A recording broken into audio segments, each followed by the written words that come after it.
So you guys are all rich? Yeah. Flowing in it. You have an opinion? No. Do you have an opinion? Because those things are fucking expensive these days.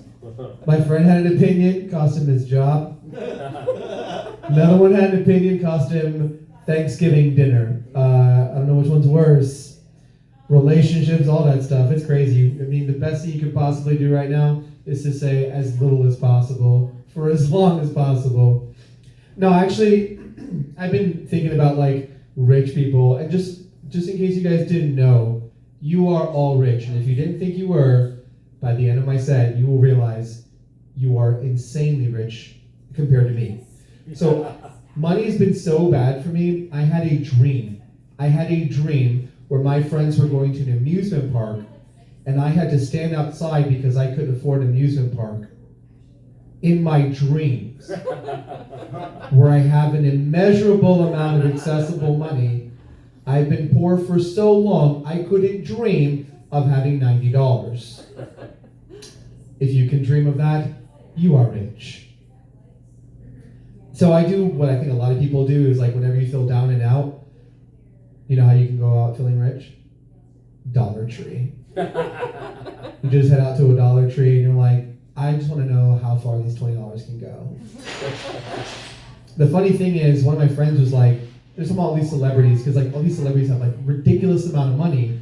And one of my friends was like, I couldn't even imagine what it would be like to be rich. And I'm like, have you ever been to a Dollar Tree? Because when you're rich, every store is a Dollar Tree, right? It's like, how much is this? Doesn't matter. Did you want something? Did you want something? Yeah, that's true wealth. Growing up, I was so poor. I don't know how old you guys are here, but maybe you'll remember collect calls, payphones. Yeah. So I didn't even have like 25, 35 cents to call my mom to check in. So I would call her collect from a payphone. And on her end, all she would hear is, you have a collect call from, hey mom, I'm at the arcade, I'll be there about 2 hours, okay? And that was it. And that saved me an ass whooping later on, because I'm like, I told you I would be home in 2 hours. And like, I thought that was a drunk guy calling me from prison. I'm like, you should maybe change the guys you date. I don't know what to tell you. So growing up, I was also poor. So poor that I thought rich people were people who like could just go into a grocery store and buy whatever they want. Like they could get a box that didn't have a dent in it, cans that didn't have dents in them. That's incredible. I remember one time I was 11 and I saw the guy in front of us and I'm like, he has name brand ice cream and a steak that doesn't expire for a week. He must be a doctor. That's incredible to have that much money accessible. You guys were also way more rich than me because you were allowed to take the tags off your clothes, probably? Yeah. My mom was just like, this is how you make sure to keep the clothes clean. If they don't technically belong to you, maybe you'll take better care of them. I've been there, bro. Thank you. You're welcome. This is just my journal. This isn't even my set. This isn't an NA meeting? No? All right, we'll figure it out. Send me my bill later on. But like anybody with siblings, you were saying before about like all the kids and stuff in the family, she's back there. I had siblings too, so you know how it is in the household, you get the hand-me-downs, right? Mm-hmm. And so I think those blouses probably looked way better on my older sister. They didn't really work with my motif, you know what I mean? I mean, I had jeans that still had the stickers and tags on them, and then like this sort of like chartreuse sort of color that it just didn't blend well with my skin, is really what it is. I can see it. Thank you. I was so poor that after I would wipe stuff down with paper towels, my mom would just be like, all right, now set those out to dry, we can use them again. Like, these are disposable, Mom. This is, like, thank God we shouldn't do that with toilet paper. You know what I mean? Ridiculous. Paper towel, she's like, yeah, just put them out there on the shelf, they should be fine. I was so poor that my mom never told us about the tooth fairy because that required too much like communication, maintenance, and money. So I'm sitting there in the 3rd grade, my mouth is like bleeding like crazy, and I'm just like super self-conscious, It took one of my rich friends to let me know that that was supposed to happen. He also felt so bad he gave me $3. Yeah, I don't know how many teeth most kids have, but I made over $140 off that guy. Hell yeah. Good for you. You made more money than Tooth Fairy. Yeah, thank you. It's pretty incredible. It got so bad because also the whole Santa thing. All my friends, they would talk about Santa, and I thought maybe my mom just didn't want to raise me in a household of deception. So maybe that's why she didn't tell me about Santa. Welcome to an NA meeting. My name's Christopher Anthony, and I can clean for 25 minutes now. Thank you. Progress, girl. Progress. Thank you. I feel very brave. So yeah, every Christmas we always had two things. We always had a Christmas tree, and it was always covered in lights, so that whenever we would ask Mom, where's the presents? She's just like, the tree is to remind you that you live indoors, and the lights mean the electricity's on. So, Merry Christmas, you know what I mean? You could live outside, that's great. I'm making my mom sound really evil, which is absolutely true. Anyway. Yeah, it was so bad that my credit was ruined before I was old enough to get a credit card. She was just like, did you want lights on? What did you want? You want food? Or do you want to be able to get a credit card when you get out of school? I don't know what to tell you. And then we had another kid. So I'm a middle child. I have an older sister and a younger sister. But even my mom will tell you, I am her favorite daughter, for sure. I have the prettiest hair out of all of them. It was the blouse. Huh? It was the blouse. Yeah, but that's why now I have to wear colorful clothing. I'm just so accustomed to it. Really accents my eyes, nice and dark. I lived in a really bad neighborhood. If you guys couldn't tell from the origin story as it stands now, my neighborhood was so bad that the ice cream truck never slowed down on my street. I could hear it. It didn't matter if I had money for him, unless I could get a head start and a good run. I was not gonna get a popsicle at all. My friends told me they were amazing though. The guy who gave me some money for my teeth. You might say, how do you know you live in a bad neighborhood? Well, when you're walking around at night and you tell your friend, you see where that police helicopter has a spotlight? That's my house, right there. It's around that area. It's a true story. I grew up in South Florida, Liberty City. Liberty City is one of the roughest cities on the planet. It's really, really bad. I live in a new rough city. It's called New Orleans, you guys. I'll talk about it in a little while. But I do realize now that my mom would have been so rich if she would have just gotten some patents in time. My mom would be so rich if she got credit for all the things that she created, like the Swiffer. I grew up in a Puerto Rican household. A rag, a broken broom, let's go, let's do this. My mom invented the Swiffer, but patent pending, I guess. My mom also invented croutons. In that I was just like, Mom, I think this bread is stale. She's like, just break it up and toss it in something, it's fine. It's still good. It's still good. She also invented skim milk, because when the milk would run low, just nonchalantly when we weren't looking, she'd just pour water into it and be like, this is incredible. I'm like, Mom, are you lactating? What's going on here? I just got cereal 25 minutes ago, and this thing had barely an ounce left in it. Yeah, it's true. I really wish you got credit for that. Yeah, so I grew up in a household of all women. I do remember the last time I saw my dad, though. We were playing peekaboo. He's a really fast runner, and I'm going to assume I was just like, Dad. All right then. I don't know if you know this, but psychologically, the whole purpose of peekaboo is so that your kids can get accustomed to seeing you and knowing that even if you're gone for a short while, that you're gonna come right back, right?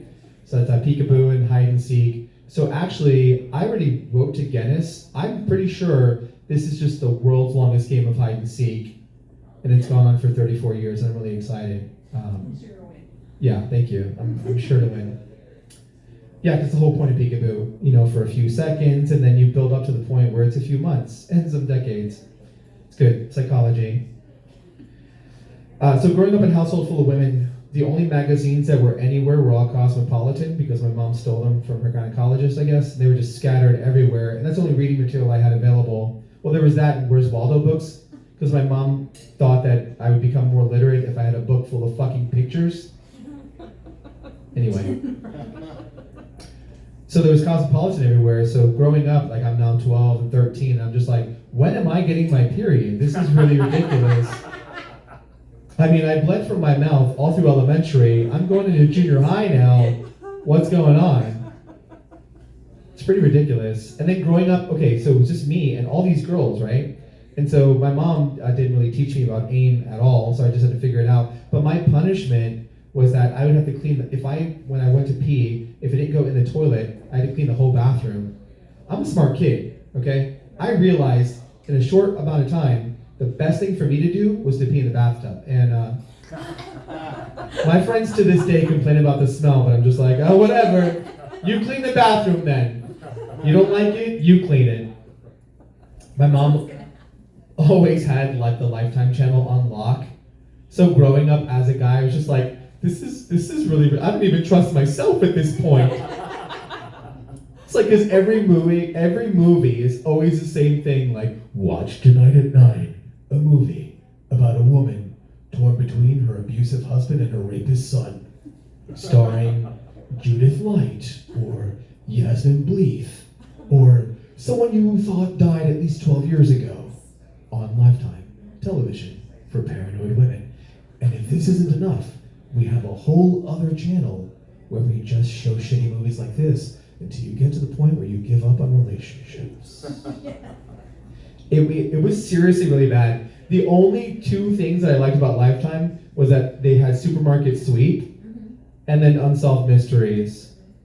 Because growing up in Florida, 90% of Unsolved Mysteries have the guy last seen in South Florida.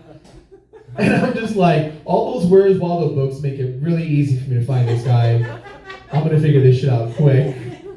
Just gonna join the police force. I'm gonna find him for sure. He's probably next to a witch or a wizard or behind the barn and the horse. If I've learned anything from my literature, it's really good. Thank you. That's a smart joke. I appreciate it. Another true story. My mom was really concerned when she came into my room and saw that I had a bunch of my sister's Barbie dolls, right? Because my mom's like, I want a man in the house that's gonna stay. Anyway, so she was really concerned. And so she started getting me G.I. Joes because she didn't want her son to turn gay. And I gotta tell you guys, it was so difficult to masturbate to G.I. Joes. It was, luckily the Cobra Commander has like a silver helmet. I'm like, there's a woman in there. Let's do this. Let's knock this one out. I had a DARE t-shirt growing up, but it was from a thrift store. So it just said D-A-R-E, it didn't have any of the stuff underneath, like the, we know drug abuse resistance education. So growing up, I thought DARE stood for drugs are really expensive. And in a single parent family, that was reason enough never get involved. My mom sat me down, she was like, drugs are for rich kids whose parents can afford to give them drugs. I worked 2 jobs, here's a hug, check back in with me in like a month. But those kids with the drugs, you want to be friends with those kids because they grow up to be like leaders and politicians and stuff. It's a very thought-provoking conversation. Thank you. She's smart. Not smart enough to get a patent on that Swiffer, but whatever. I remember also my mom tried to have a conversation with me. It was the most brief conversation about racism ever. She was doing laundry. She was just like, these are whites. These are the colors. If you let them get together, things get fucked up, and they won't recognize anything you're wearing. Everything goes pink. And I'm like, wow, that was a very prolific statement. Thank you. You're amazing. So wise. Race is really ridiculous now. Like everybody's like 23andMe, Ancestry.com. Everyone's so obsessed with race. So like recently, my friend found out he's 80% black. Yeah, he lost his arm in a car accident. So. See what I did there? Thank you. Appreciate you guys can take all these jokes. I don't even live here. If you guys start telling these jokes to other people, It's fine. It's no big deal. The peekaboo one is going to be really good, especially unless your dad's actually good, huh? No patent yet. Yeah, no patent. Correct. Patent pending. But as a Hispanic male, I do want to let you guys know that I do think racial profiling is wrong, because not all minorities with expensive cars sell drugs. What? Some of us stole the car. You know what I mean? Yeah, Like, it's true. That's legitimate. yeah, the drug market is so competitive now. It's like everyone's getting into it. Yeah. Small business loan, absolutely. You steal a car, like while they're doing Pilates or whatever. Take the shoes too, just out of principle. I mean, really leave them destitute for sure. I also want to tell you guys, public service announcement. You should never complain when you see 6 cops pulling over one car, because that's 5 cops that aren't fucking with you. Like, let the hyenas feed and run, gazelle. Run. They are feeding. Make your way to the Serengeti. I'm from New Orleans, and the cop situation, there's such a huge shortage of cops. My friend got pulled over last week, and the cop said, look, you can sign off on this ticket, or you can fill out this application. I mean, it's up to you. It's true. On the back of a ticket in New Orleans, it says, if you join the force, you wouldn't have to worry about stuff like What are this. they paying? I'm not a recruiter. My friend was actually a cop. In 2015, he was a cop, but he was only like a cop for 8 months. But he was good at like a few cop things. He was good at like flashing his lights. He was good at telling people to put their hands in the air. He was good at like looking up records. He's a DJ now. It's way better for him. It's way better. Thank you. It's a cerebral joke. It's true though. He actually ended up leaving and moving to Seattle because he couldn't be a cop. A lot of my friends like don't like cops, but I keep a list of all my friends who say they hate cops. Because if I'm ever down and out, I'll just fucking rob them, right? Who are you gonna call? Nobody, right? Then they call the cops and I'm there and I'm like, oh, thank God you got here. You would not believe what this guy's been saying about you. Oh my God. Ridiculous. Just real quick, before you talk to him about all that stuff, I just need some help with this TV. It's pretty big, and if you just put it over there in that car, right over there. I have some other stuff real quick. You don't want a PS5? He's got 2 PS5s. But really, you should talk to him about his political beliefs, because it's horrible. Yeah, he actually said this one joke. He said, you know the difference between cops and heroin? He said, I hate it when I hear about people shooting heroin. Like, you need to just get this guy right now. It's really bad. Thank you. That's not my joke. My friend hates cops, and he fucking said that. Yeah. Well, I mean, not for him. So New Orleans is the murder capital. Thank you. We're number one. We're number one. I never went in the field and scored us any points, but I wear the jersey in pride. Anyway, we're the murder capital, but we're also full of really nice people. A lot of people think, how can you possibly have really kind people in a place where murder is so high? And those two things are directly related. Exactly. Because there's all these signs that say be nice or leave. And the second part that you don't see is this plane of existence. It's like either you can be nice or you can be gone. So it's just like, Derek, what happened to him? He's 27, gone so soon. Yeah, it's a pretty sad story. The guy opened the door for him and he didn't say thank you. So he just took him out right there and then. Can't even go to that grocery store anymore. It's ridiculous. You are good. Yeah. I mean, I've really enjoyed New Orleans. I was a little bit confused when I first got there. When I first went to New Orleans, I saw a lot of people with bikes. I'm like, wow, a lot of people have bikes out here. But after all the years in New Orleans, I'm like, wow, a lot of people have DUIs out here. Like, they don't care about the environment. They legally cannot drive. And I was a little bit confused. I know it's a weird city, but I saw a billboard over by the library. Big billboard says, learn to read. And I was just like, who the fuck is that sign for? Because either you know what it says and you don't need it, or you don't know what it says and your girlfriend's really confused and starting to get self-conscious about the situation. A few more and I'm out of here.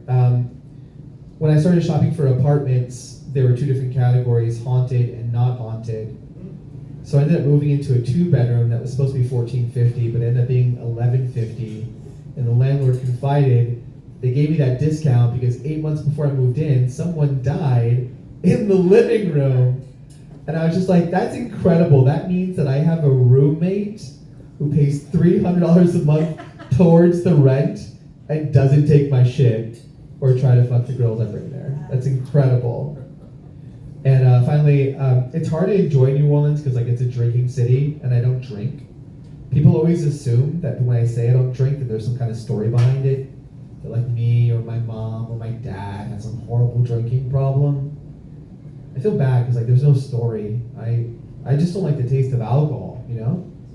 I also don't eat mayonnaise, you know?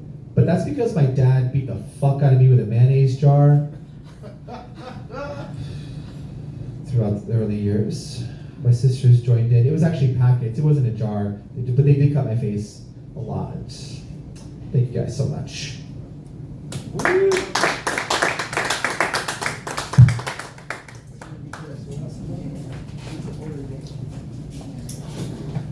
Woo! Keep going.